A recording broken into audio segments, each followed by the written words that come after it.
শ্রীকৃষ্ণের কতগুলি পত্নী ছিল জানেন? কোন পত্নীকে সবচেয়ে বেশি ভালোবাসতেন শ্রীকৃষ্ণ? প্রিয় দর্শক, শ্রীকৃষ্ণের জীবন কেবলমাত্র এক মহাজাগতিক পুরুষের কাহিনী নয়, এটি হলো প্রেম, ভক্তি, দায়িত্ব এবং ন্যায়ের এক অপূর্ব মিশ্রণ। শ্রীকৃষ্ণের পত্নীদের সংখ্যা ও কাহিনী নিয়ে বহু পুরাণ ও ধর্মগ্রন্থে বিস্তৃত বর্ণনা পাওয়া যায়। শ্রীকৃষ্ণের মোট 16,108 জন পত্নী ছিলেন, যার মধ্যে 8 জন ছিলেন প্রধান পত্নী, যারা অষ্টভার্যা নামে পরিচিত। দেবলোকের পথের আজকের পর্বে অষ্টভার্যাদের কাহিনী তুলে ধরব, তাই শেষ পর্যন্ত আমাদের সঙ্গে থাকুন। শ্রীকৃষ্ণের প্রথম ও প্রধান পত্নী ছিলেন রুক্মিণী, যিনি বিদর্ভ রাজার হিস্যকের কন্যা। রুক্মিণীর হৃদয়ের গভীর থেকে কৃষ্ণকে ভালোবাসতেন, কিন্তু তার ভাই রুক্ম চাননি তিনি কৃষ্ণকে বিয়ে করুন। তাই রুক্মিণীর ইচ্ছার বিরুদ্ধে তার বিয়ের আয়োজন করা হয়েছিল শিশুপালের সঙ্গে। কিন্তু রুক্মিণী একটি গোপন বার্তা পাঠান কৃষ্ণের কাছে, যেখানে তিনি তাকে অপহরণ করে বিবাহের অনুরোধ জানান। কৃষ্ণ সেই আহ্বানে সাড়া দেন এবং রুক্মিণীকে উদ্ধার করে নিয়ে এসে বিবাহ করেন। তাদের সম্পর্ক ছিল গভীর প্রেম এবং পারস্পরিক শ্রদ্ধার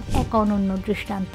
সত্যভামা। সত্যভামা ছিলেন শ্রীকৃষ্ণের দ্বিতীয় পত্নী। তিনি ছিলেন সত্যজিৎ নামক যাদব বংশের এক প্রভাবশালী ব্যক্তির কন্যা। সত্যভামার চরিত্র ছিল দৃঢ় ও গর্বিত, যা তাকে অন্যান্য স্ত্রীদের থেকে আলাদা করে তুলেছিল। কৃষ্ণ যখন স্বর্গ থেকে পারিজাত ফুল আনতে যান, তখন সত্যভামার বাগানে তা স্থাপন করেন। সত্যভামা কৃষ্ণের প্রতি ভীষণ রকম অধিকার বোধ রাখতেন এবং মাঝে মাঝে ঈর্ষান্বিত বোধ করতেন। তবে তাদের সম্পর্ক ছিল গভীর প্রেম এবং অন্তরঙ্গতায় পরিপূর্ণ। জাম্ববতী।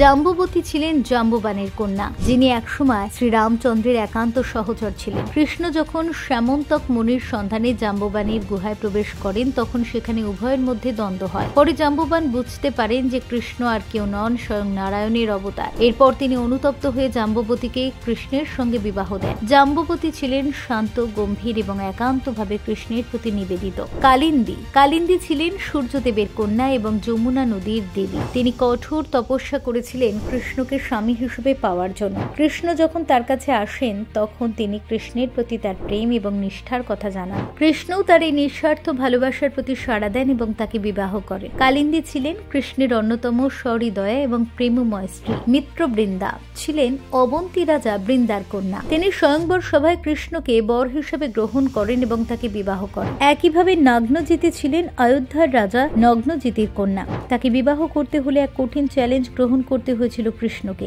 রাজা নগ্নজিতি শর্ত দিয়েছিলেন যে যে ব্যক্তি 7টি উগ্র এবং দুর্দান্ত ষাঁড়কে বশ মানাতে পারবে, সেই তার কন্যাকে বিবাহ করতে পারবে। কৃষ্ণ সহজে সেই চ্যালেঞ্জে সফল হন এবং তাকে বিবাহ করেন। ভদ্রা। ভদ্রা ছিলেন শ্রীকৃষ্ণের এক দূরসম্পর্কীয় বোন এবং তার প্রতি গভীরভাবে অনুরক্ত। পরিবার রাজি হলে কৃষ্ণ তাকে বিবাহ করেন। লক্ষণা। লক্ষণা ছিলেন মদ্ররাজের কন্যা এবং স্বয়ংবর সভায় কৃষ্ণকে তিনি স্বামী হিসেবে বেছে নেন। প্রধান এই 8 পত্নীর পাশাপাশি শ্রীকৃষ্ণের আরো 16,100 জন পত্নী ছিলেন। এদের কাহিনী পুরাণে অত্যন্ত হৃদয়স্পর্শীভাবে বর্ণিত হয়েছে। নারকাসুর নামে এক অসুর বহু রাজকন্যাকে অপহরণ করে বন্দী করে রেখেছিল। কৃষ্ণ যখন তাকে বধ করেন, তখন এই 16,100 কন্যাকে উদ্ধার করেন, কিন্তু সমাজ তাদের গ্রহণ করতে অস্বীকৃতি জানায়, কারণ তাদের বন্দী জীবনের কারণে তাদের অপমানিত মনে করা হতো। তখন কৃষ্ণ তাদের সম্মান রক্ষার্থে প্রত্যেককে বিবাহ করেন এবং তাদের তার রাজমহলে স্থান দেন। এটি ছিল শুধুমাত্র দয়ালু এবং মহৎ হৃদয়ের এক রাজাধিরাজের কাজ, যেখানে সমাজের বঞ্চিত নারীদের সম্মান ফিরিয়ে দেওয়া হয়েছিল। তাই শ্রীকৃষ্ণের এই কাহিনী ভালো লাগলে সকলের সাথে শেয়ার করবেন, কমেন্টে অবশ্যই লিখবেন রাধে রাধে। ধন্যবাদ।